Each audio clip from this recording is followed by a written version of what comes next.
হ্যাঁ এভরিওয়ান, আপনারা যদি কক্সবাজারে রিজনেবলের মধ্যে একটি ভালো হোটেল দেখতে চান তাহলে আজকের ভিডিওটি আপনাদের জন্য। আমাদের এবারের কক্সবাজার ভ্রমণে আমরা ছিলাম উইনি টেরেস বুটিক হোটেলে। আর এখন আপনাদের দেখাবো আমার রুমটা, যেখানে আমি 2 রাত স্টে করেছি। রুমে ঢুকেই যেটা সবচেয়ে বেশি ভালো লেগেছে, জায়গাটা খুব কজি অ্যান্ড ক্লিন, একদম সিম্পল বাট ভেরি কমফোর্টেবল। এখানে একটা বড় কমফি বেড আছে, পাশে কিউট সাইড ল্যাম্পস আর একটা ড্রেসিং টেবিল। এছাড়া প্রতিটি রুমে সিটিং স্পেসের ব্যবস্থা রয়েছে, যেটা আপনাকে ওভারঅল হোমলি একটা ফিল দিবে।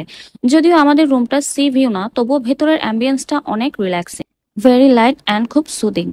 সবকিছু ক্লিনলি মেনটেন, যেটা আমার কাছে সবচেয়ে প্লাস পয়েন্ট লেগেছে। অনেস্টলি বলে, যারা ঘুরে এসে একটু শান্তিতে রেস্ট নিতে চাও তাদের জন্য এই রুমটা একদম পারফেক্ট। ওদের প্রতিটি রুমে রেস্টুরেন্টের মেনু রাখা আছে, যারা যারা রুমে বসে খাবার অর্ডার করতে চান ইজিলি খাবার অর্ডার করে দিতে পারবেন। এছাড়া প্রতিটি রুমে কমপ্লিমেন্টারি কফির প্যাকেট রাখা আছে, আপনারা চাইলে বানিয়ে খেতে পারবেন।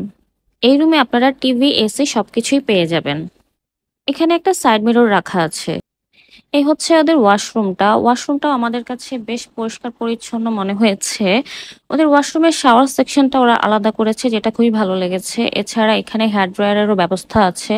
আর অ্যাজ ইউজুয়াল ডেন্টাল কিট দেয়া আছে, শাওয়ার জেল, লোশন, এগুলো সবকিছুই রাখা আছে। বাই দা ওয়ে, ওদের কিন্তু সুইমিং পুলও রয়েছে। ওদের সুইমিং পুলটা টপ ফ্লোরে।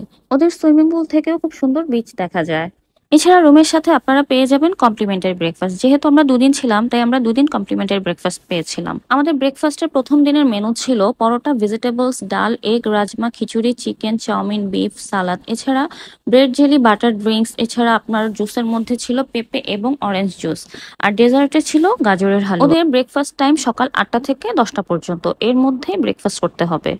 ওদের রাজমাটা আর খিচুড়িটা অসাধারণ ছিল, আর এই ব্রাউন ব্রেডটাও আমার কাছে যথেষ্ট ভালো লেগেছে। বাই দ্য ওয়ে, এই রেস্টুরেন্টে কিন্তু ওদের একটা কফি শপও রয়েছে, যেখানে কফির পাশাপাশি আপনারা বিভিন্ন ডেজার্ট আইটেম এছাড়া স্ন্যাক্স আইটেমও পেয়ে যাবেন। চলুন জেনে নেওয়া যাক এই হোটেলে আমাদের পার নাইট কত খরচ পড়েছে। আমাদের এই হোটেলে পার নাইট খরচ পড়েছে 3,500 আফটার ডিসকাউন্ট।